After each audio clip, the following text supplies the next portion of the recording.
everyone. I'm Debbie Stokes of Three Women Voices. Welcome.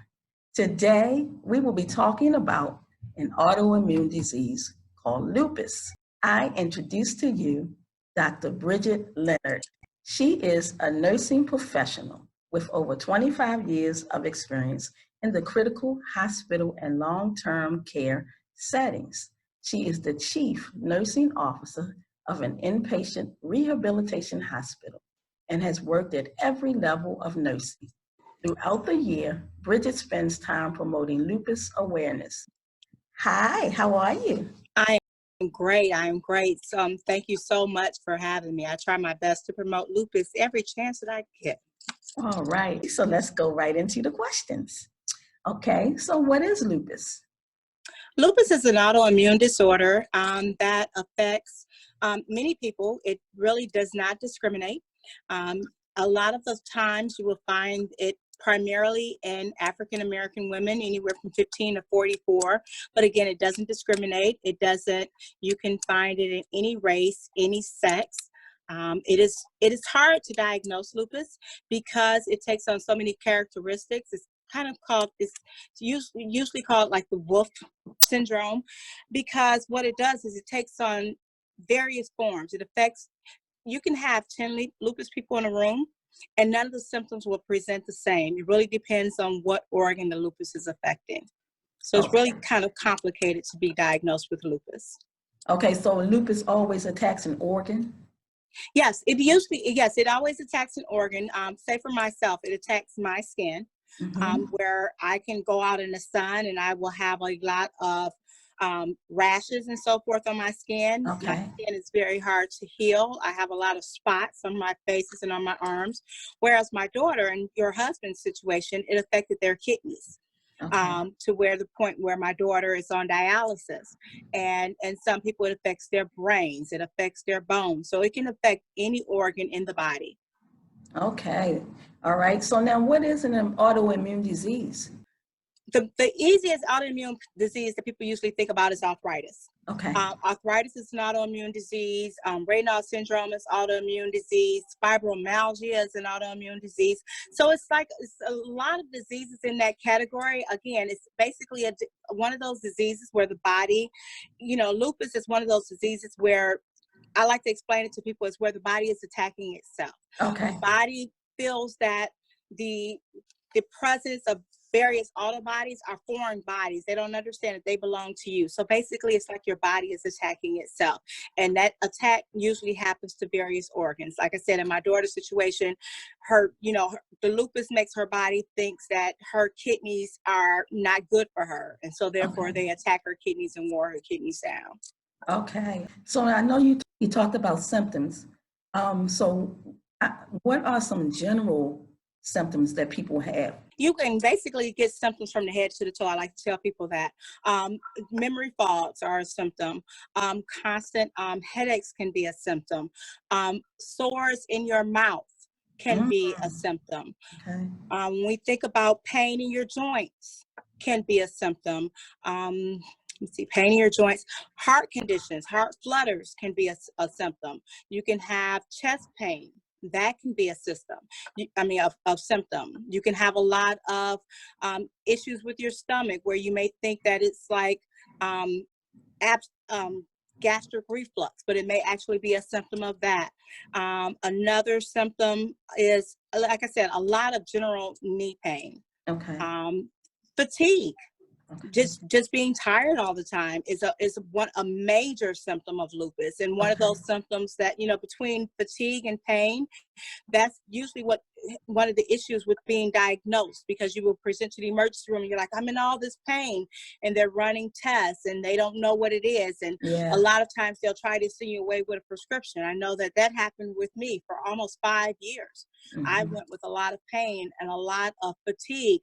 And I was in and out of doctor offices and in and out of the emergency room, to the point where I went to the emergency room and I was like, I don't want any more pain medicine. I want to know what's wrong with me. But unless you have a physician that's really clued in on what the signs and symptoms of lupus are, you can basically get lost in the system for years trying to find a diagnosis. Wow, that's crazy. I know my husband went through that too. He about, like you say, 5 years for a doctor to recognize what it was. Yes. So can it affect children? Oh, yes, it can affect children. Like I said, I was diagnosed with lupus in 2005. Again, I was diagnosed. I've had the symptoms for years beforehand. My daughter, she's actually 19 now. She was actually diagnosed with lupus in 2011. And Oh. her symptoms, she actually woke up one morning and her face was really swollen and her eyes were almost closed. And initially I thought that maybe she had been bitten by a spider. So I took her to the emergency room and they were basically gave her some Benadryl and said, we probably think that she's allergic to something. Okay, that's fine. But when the swelling didn't go away after the Benadryl, I followed up with her pediatrician. And we went to the pediatrician's office and, he went through this checklist and he was like, well, I don't know what it could be. And I'm like, well, I have lupus. Can we possibly check her for that? So they did some lab tests. And when the lab test came through, they saw that her kidney function studies were off, that they were way off. And then based on the fact that she had lesions in her mouth, she had some rashes, she had the swelling, and her lab diagnosis, which is showed a positive ANA, which is one of the indicators for autoimmune disease. They immediately say, oh my gosh, she has lupus nephritis. And within a month, my baby was actually in the ICU with stage 1 of kidney failure. Wow. Okay. And it just, if I didn't have lupus myself, that could have been something really ugly. Exactly. If I wouldn't have told them to key in on diagnosing her for lupus. Yeah, that was good. You were there, that you had that you knew. So now, I know you said that it attacks mostly women. What is the degree of it attacking men? Oh, you know what? Maybe about 10% of lupus patients are men, but I don't want men to feel that they are immune, because I personally know 4 men, and it may not seem like a lot, but when you think about, in the 4 men I know are all African American, but when you think about African American men on the whole, they're least apt to go seek medical attention. So, like I said, like the situation with your husband, the situation with my daughter, sometimes depending on which organ lupus attacks, that could be the difference between life and death if they're not paying attention to the symptoms. Yeah, got you. Okay. So now, how does the disease impact a person's life, like once they have it? Oh my goodness. Again, the disease affects people. I mean, the disease affects people in so many different ways. I can just go off of my experience and the experience of my daughter. Like right now, I'm a nurse executive and I'm at work and I'm fully functional to some degree. But like right now, my hands are swollen, my hands are tight. I'm a little tired, but it's like I can make do. I just find a way to break through it. But there have been days where, I wake up and I have a rash that came out of nowhere, and I have sores in my mouth, and there have been times I have crawled from my bed to my bathroom because I can't walk. Those are my bad days. Those are the days that I have flares. My daughter, she goes through the same thing sometimes, where she may swell up because of her kidney disease. There's times where she may wake up in the morning 10 pounds heavier than when she went to sleep, tired, sores, rashes. My daughter suffers from alopecia. She has hair loss in the middle of her head. There's a big bald spot. We've had to go to a dermatologist for steroid injections to regrow their hair back. That's another symptom of lupus, unfortunately. So it affects different people in different ways, but primarily pain and fatigue are constant regardless of which organ it affects. Okay. Now, I know you said your daughter still suffers with lupus even though she's on dialysis. Yes. What is the likelihood of that happening to a lot of people? Because once my husband started dialysis, his regressed. So he didn't have any signs of lupus anymore. Right. And they say that 90%, they don't like to say 100%, but they do like to say that 90% of cases, people with lupus, if they have lupus nephritis, which is the form that affects the kidneys, if they get a kidney, then the likelihood of the lupus coming back is really small. But Sometimes lupus may affect more than one organ. So we just have to monitor her to make sure that lupus hasn't affected another organ, because in her situation, she also has left-sided heart failure. And Okay. we've been working on that with a cardiology team for almost a year now, Okay. just to make sure that the heart issues that she's having is not affected by lupus, Okay. because we are truly praying that she gets a kidney and the lupus regresses. But if we Yeah. find out that the cardiac involvement is because of lupus, she may never be able to shake lupus. Okay. Okay. Well, I hope she gets a kidney too. Right. What it's like, you know. And I think I'm thinking about donating a kidney to my husband this time. Yay! I mean, and that's a beautiful thing. You want to start with people closest to you, because if you're on the list for a kidney donation, it can take sometimes up to 5 years Right. unfortunately waiting on someone to pass. And I know Mm-hmm. in my daughter's case, my middle daughter is actually a perfect candidate to give Mm-hmm. her a kidney. But in order to even get on the kidney list to start the process, you have to be off of steroids for 6 months. And Okay. because of my daughter's heart issues and her current kidney Um, issues, we can't afford to take her off of steroids. So we got you. can't afford to put her on the transplant list at this time. Okay. Okay. So now I know you said your daughter has it. Is it hereditary or it's just? I'm laughing because it's funny, because, like I said, I was diagnosed in 2005.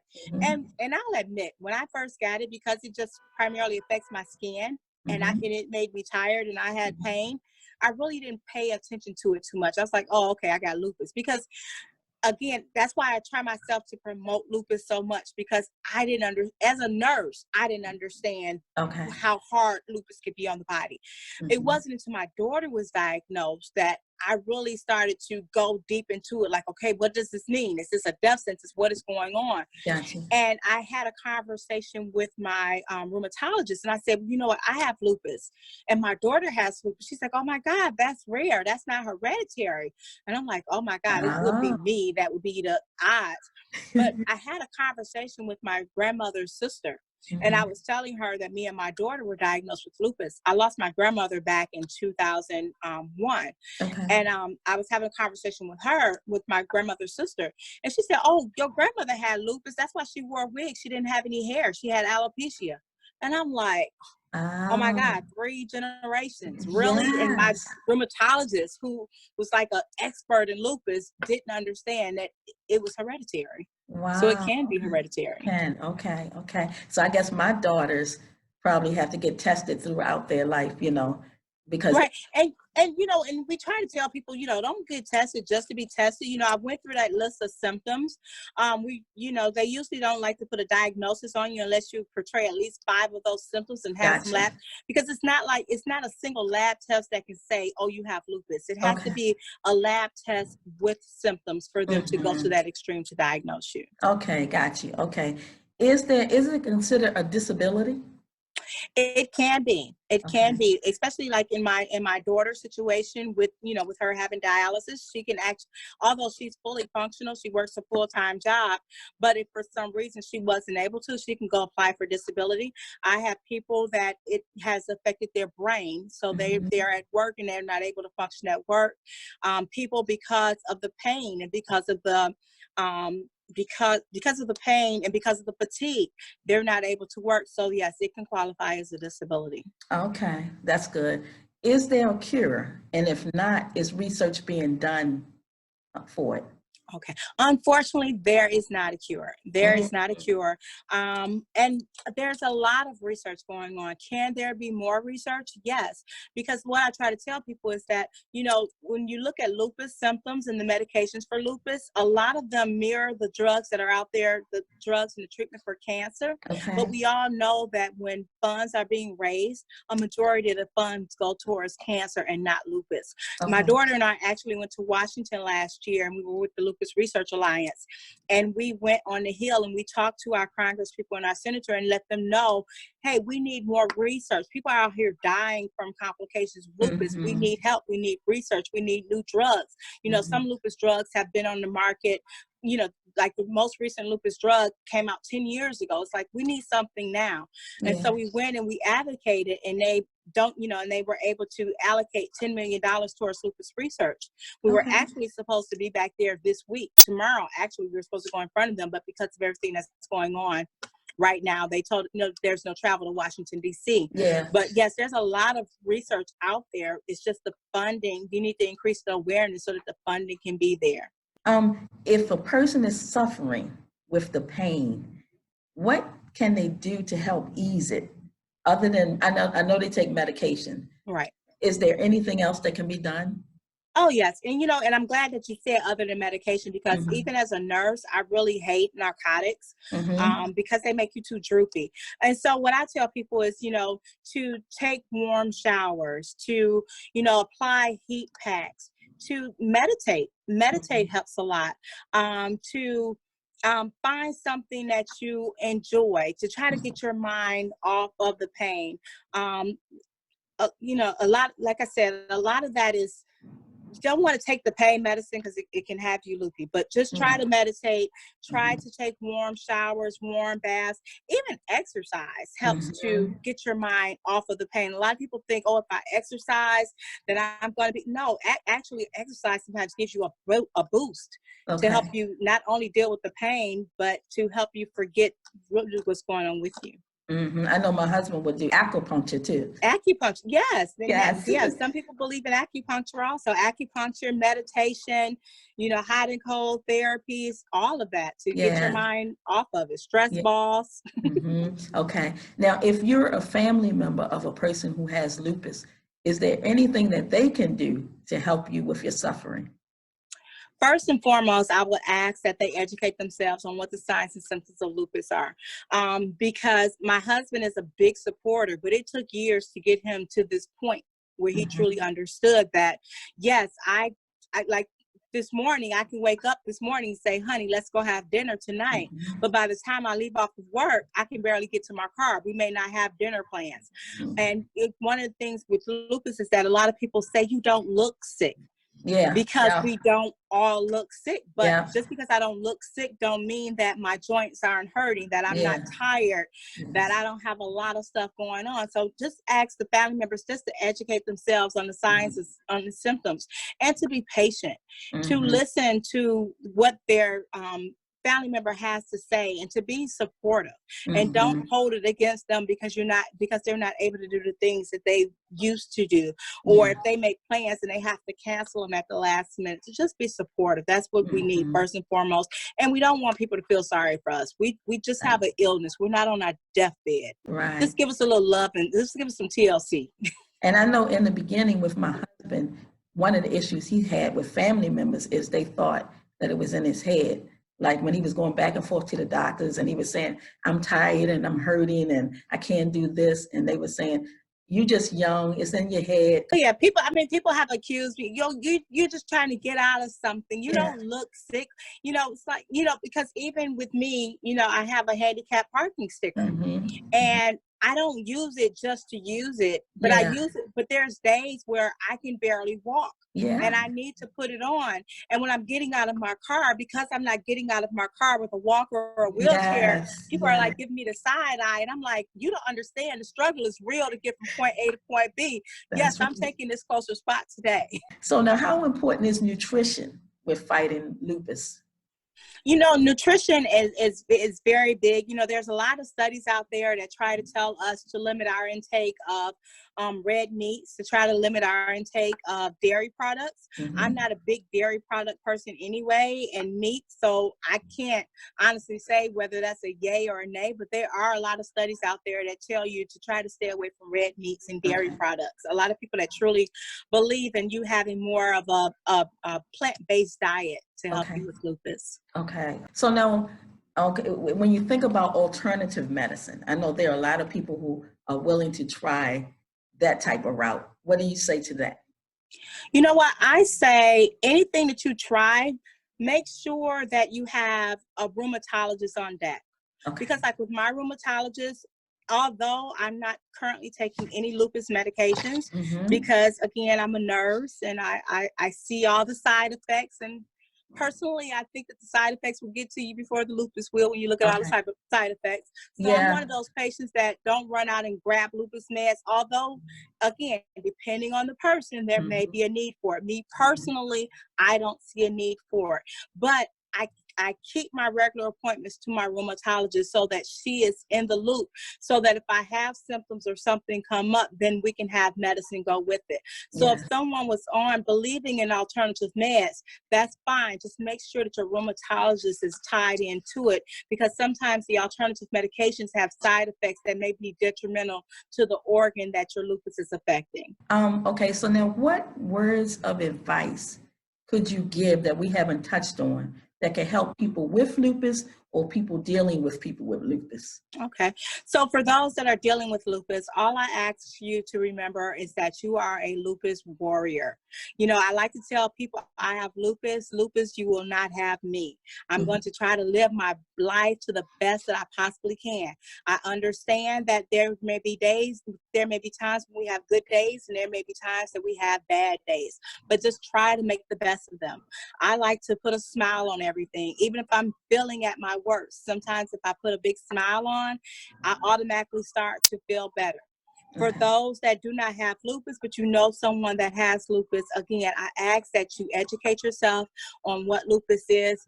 Try to advocate any chance you get to let people know what lupus is and to support your family members. And again, for everybody, whether you have lupus or you don't, become involved, become an advocate, educate wherever you can. Because I found as a nurse where I'm educating physicians on the signs and symptoms of lupus, because everybody has this assumption of what lupus is, but it really takes time to educate yourself to know what it is. Okay. And one more thing. What do you think about organ donations? Oh, you know, I have a daughter that's going to need a kidney soon. Yeah. Donate, donate, donate. I have my heart on my license. I'm like, I cannot take it with me. If I can save a life, I'll give it away. If I can give it away in real time, you can have it. I can't. And you know, and that's funny that you bring that up, because especially in the African American community, we feel that we need to go to our casket with every organ intact. And Mhm. I don't believe that. I believe Okay. that, you know, the higher being wants my soul. He doesn't necessarily need my heart. Yeah, yeah. So I truly Yeah. believe in organ donation. And like I said, I have a heart on my license. My daughter has a heart on hers. If I something have were one to on mine. Right, Yes. if something were to happen to me, they could take anything that they need. I don't Mhm. think I'm going to be able to use it. Okay, okay. Thanks, Bridget. I enjoyed talking to you. I learned a lot, and I hope Thank you. people listening learned a lot. I hope they are not intimidated by the word lupus. You know, they can Right. help people that have lupus, and they can be aware if they have it. So, if anybody wanted to reach out to you, how can they reach you? You can reach me on Facebook. I'm up under Bridget Leonard on Facebook, or email me at info@bridgetleonard.com. No question is a silly question. If I don't know the answer, I will find an answer for you. All right. And I want to thank everybody for watching. And again, I'm Debbie Stokes of Three Women Voices. You can reach me at threewomenvoices.com. My email is threewomenvoices@gmail.com. I'm on Facebook at the number 3 Women Voices. I'm on Instagram at 3_Women Voices. And I just want to thank you for watching. Bye-bye.